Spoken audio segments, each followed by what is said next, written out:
Listing the catalogs. In this tutorial video, you will learn to list catalogs.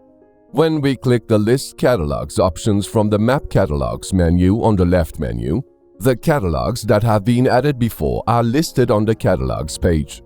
Clicking the Show button next to the catalog files lists the layers in the catalog files and can be added to the map as a layer.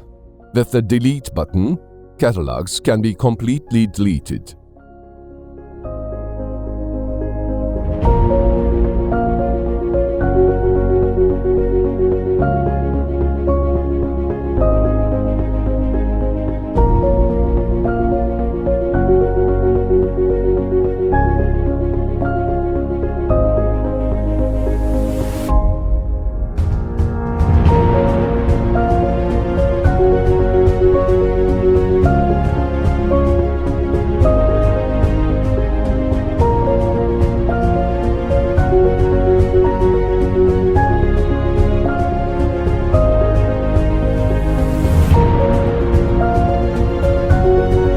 Thank you for watching us.